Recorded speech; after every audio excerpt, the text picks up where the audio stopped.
Beyond Victory.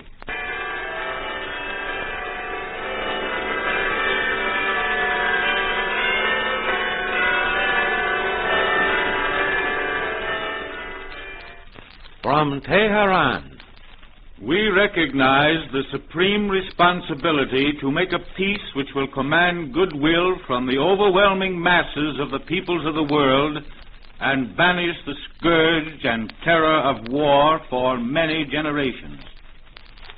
We shall seek the cooperation and active participation of all nations, large and small, whose peoples in heart and mind are dedicated, as are our own peoples, to the elimination of tyranny and slavery, oppression and intolerance. We look with confidence to the day when all the people of the world may live free lives, untouched by tyranny, and according to their own varying desires and their own consciences. Signed, Roosevelt, Stalin, Churchill. In these words, the leaders of three great nations voice not only their own hope and determination, but the world's hopes for a new year and a new age. It has truly been said, this is a moral, not a diplomatic document, which appeals to the same spiritual forces and ideals as our own Declaration of Independence. But still more important than that the appointed representatives of nearly half the human race have caught this vision is the fact that countless millions of everyday men and women the world over share it. The new tyranny that would have driven us back to barbarism is today met by a new, unquenchable desire for freedom and for international cooperation. For several months, the Worldwide Broadcasting Foundation of Boston, in collaboration with the Carnegie Endowment for International Peace, has brought you these weekly Beyond Victory programs. And as we recall the messages which we have heard from men of many walks of life and several nations, we find they have all borne witness to the same bright vision. As a new year of decision dawns on mankind, we ask you to listen again to these stirring voices. First, let us hear from a distinguished educator, Dr. Nicholas Murray Butler, President of Columbia University and of the Carnegie Endowment for International Peace. We have learned now that minding our own business involves minding other people's business as well. The world has long since been bound together by the telegraph, the telephone, the electric spark, and now by the airplane. What affects us today will affect 20 other nations tomorrow, and what affects them will affect us. The only way in which we can be assured of maintaining prosperity and peace is through cooperation with other like-minded peoples.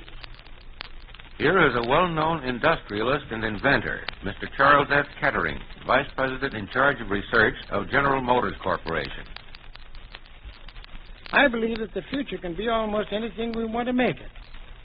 And if we'll take into consideration the factors that we have to build the future with, that is people and things and climate and everything else, then we can go ahead and do a swell job. But we must also remember that what we think is perhaps the most important. What we must do is to set our course, not a random course, not a wishful thinking course, but a course which will get us to the destination we want. Whether it is a pleasant one or not is not important.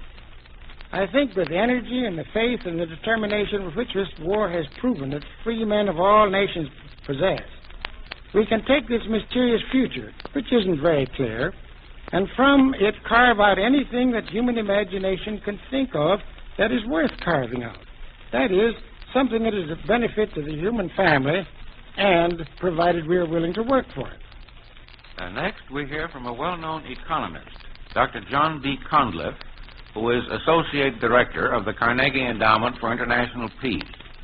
If we really set out to bring the rest of the world up to modern standards of efficient organization, there will be employment for us and great productive advances for them. The day has gone by when we can go in and do this by force. It has to be a cooperative venture, and that means it must be international. The question for us is whether we are ready, in our own interest, to work with other people to build up the kind of world we want to live in. Here is a member of the Senate of the United States, the Honorable Joseph H. Ball of Minnesota. As long as the United States remains a democratic republic, I do not believe there is the slightest chance of our becoming an aggressor. In the very heart of the democratic process is a belief and a faith that the majority of men and women want to be decent, to do what is best for all the people, and protect and defend the rights of their fellows. Without that belief and faith, Hitler's attacks on democracy would be true. And what is true of individuals is likewise true of nations. If we proceed to set up our machinery to maintain peace on the assumption that scoundrels among nations are in the majority, we're licked before we start. Our only hope is a firm faith that the great majority of nations and peoples want peace, decency, and justice, and that it is the outlaw minority against which we must be on guard. Here is an eminent journalist and student of international affairs, Mr. Richard J. Walsh, editor of Asia and the Americas. We simply have to sweep out of our minds the rubbish of the 18th and 19th centuries. That line about East and West, that never the twain shall meet, was poetic rubbish. The white man's burden is sentimental rubbish with an imperialist slant. Talk of superior races and inferior races is rubbish. As long as we white people discriminate in any way against the Chinese or any other race because they're a different color, we are giving Hitler and the Japanese invaluable ammunition. If the world is to go forward, we must live up to our own Declaration of Independence. We must recognize that all men are created equal. We must prove to the world in every way that we believe our allies on the other side of the Pacific are just as good as we are, and just as good as our allies on the other side of the Atlantic. If we all do this, then East and West have met indeed. And on this basis of equality, we can work together and live in peace together. And here is a well-known scientist, Dr. Watson Davis, Director of Science Service of Washington, D.C. The world is such a small place that social irritation anywhere on the face of the globe will hurt us and everyone else. We may attempt to turn away, but sooner or later, as in the making of this war, speedy transport, swift communication, and infectiveness of ideas will bring the troubles of distant regions to our own front yard. In working out our world future, it's ideas and the things that ideas create that are important. We shall have lost this war if we don't create a peace in which everyone can have a satisfying, constructive part. This will take a lot of planning and plenty of cooperation. And now let us hear from an eminent European statesman, His Excellency Jan Masaryk, Vice Premier and Minister of Foreign Affairs of the Czechoslovak government in exile. The Moscow Conference, the meeting at Cairo and Tehran, indicate that the world is going in the right direction.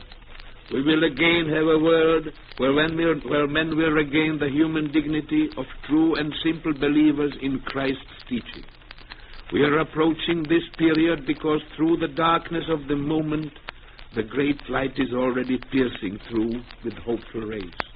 Soon, the brute and boisterous force of violent men will be destroyed.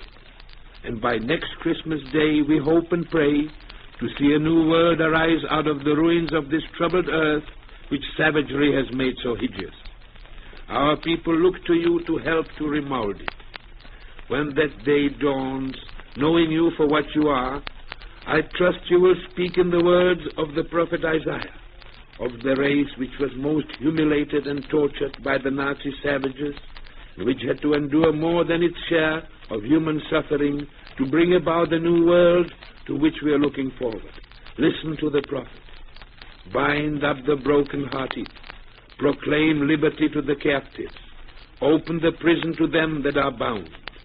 With this hope, as a humble citizen of tortured Czechoslovakia, I salute you, and I wish you Godspeed and a happy reunion with your sons and daughters, who will make it possible.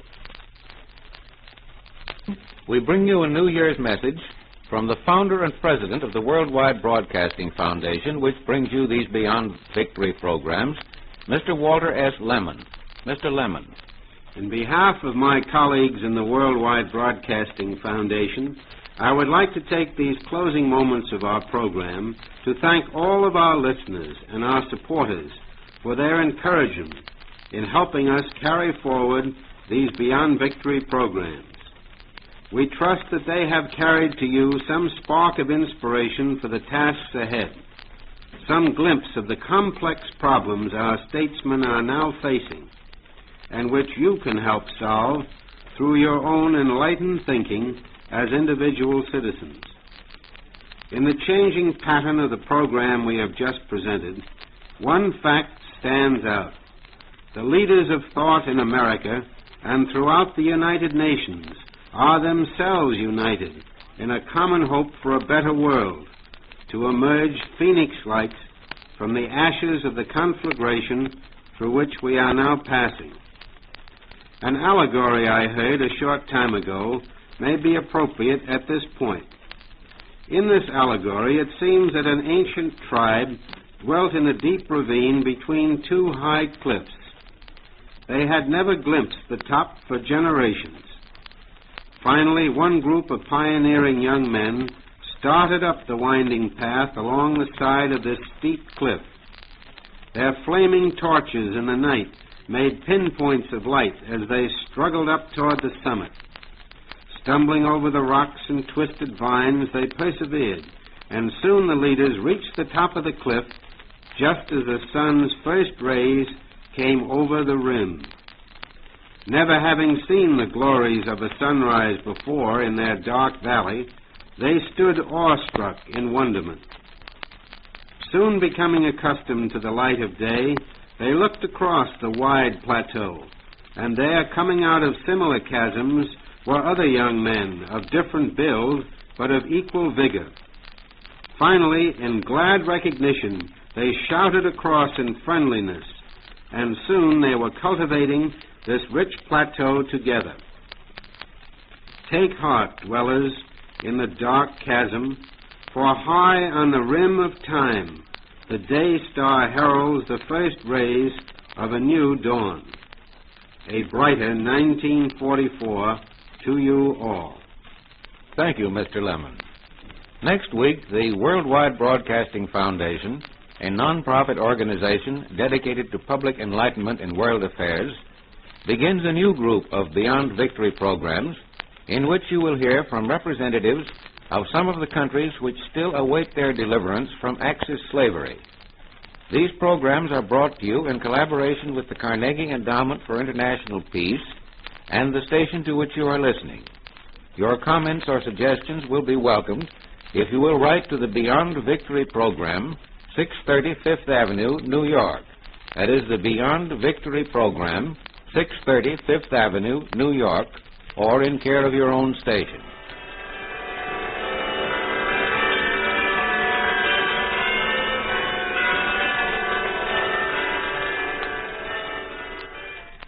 Listen in again next week at this same time to Beyond Victory.